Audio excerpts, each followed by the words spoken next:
Hamas और Israel के बीच जंग शुरू होने के बाद से अब तक गाजा में 44,000 से ज्यादा फिलिस्तीनी नागरिक मारे गए हैं, जबकि जख्मी होने वालों की संख्या 1,04,008 से ज्यादा है। यह जानकारी साझा करते हुए गाजा के स्वास्थ्य मंत्रालय ने बताया कि गाजा में इजरायली हमलों में पिछले 48 घंटों में कम से कम 55 से ज्यादा फिलिस्तीनी मारे गए हैं और 110 अन्य लोग घायल हुए हैं। उधर अमेरिका ने तुर्की को हमास नेताओं की मेजबानी करने के खिलाफ चेतावनी दी है। अमेरिका ने कहा कि फिलिस्तीनी आतंकी समूह के साथ अब पहले जैसा काम नहीं हो सकता।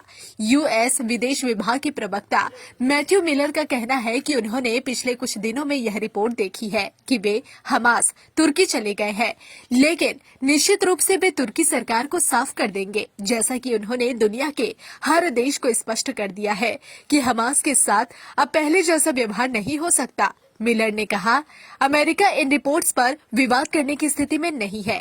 हालांकि तुर्की ने इन रिपोर्ट्स का खंडन किया है। यूएस विदेश मंत्रालय के एक सूत्र ने CNN को बताया कि हमास के राजनीतिक ब्यूरो के सदस्य समय समय पर तुर्की का दौरा करते हैं। हमास के राजनीतिक ब्यूरो के तुर्की चले जाने के दावे सच्चाई को नहीं दर्शाते। अमेरिका की यह चेतावनी तब आई है जब हमास और इजराइल के बीच बंधकों को लेकर की जा रही बातचीत में एक अहम मध्यस्थ कतर ने अपने हाथ खींच लिए हैं।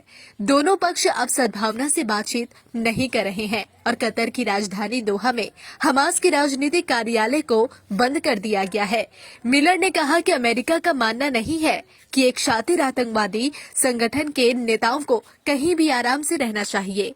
हमास को अमेरिका ने आतंकवादी समूह घोषित किया है। अब बात लेबनान की। लेबनान में अमेरिकी दूत आमोस होचस्टीन ने कहा कि इजराइल और लेबनान के बीच युद्ध विराम समझौता उनके हाथ में है, लेकिन फैसला दोनों पक्षों को ही करना होगा। होचस्टीन ने मंगलवार को लेबनानी संसद के अध्यक्ष नबीह बेरी के साथ बैठक की थी और इसके बाद वो बेरूत से मीडिया से मुखातिब हुए थे। वो बातचीत में हिजबुल्लाह के साथ वार्ताकार है। अमेरिकी दूत ने कहा था कि अंतराल को कम करने के लिए रचनात्मक और बहुत अच्छी चर्चा हुई है। उन्होंने कहा कि उनके पास संघर्ष को खत्म करने का एक वास्तविक मौका है। अब समय आ गया है। उस दौरान उन्होंने पत्रकारों के सवालों का जवाब देने से इनकार कर दिया था, क्योंकि वे सार्वजनिक रूप से इस मामले पर बातचीत नहीं करना चाहते थे। आपको बता दें कि बेरी से मुलाकात और बात करने के बाद होचस्टीन ने बीते मंगलवार को लेबनान के प्रधानमंत्री नजीब मिकाती से बेरूत में उनके आवास पर मुलाकात की थी। एक सरकारी समाचार एजेंसी के मुताबिक दोनों नेताओं ने इजरायली हिजबुल्लाह युद्ध को समाप्त करने के प्रयासों पर चर्चा की थी। उस बैठक में लेबनान के विदेश मंत्री ने भी भाग लिया था।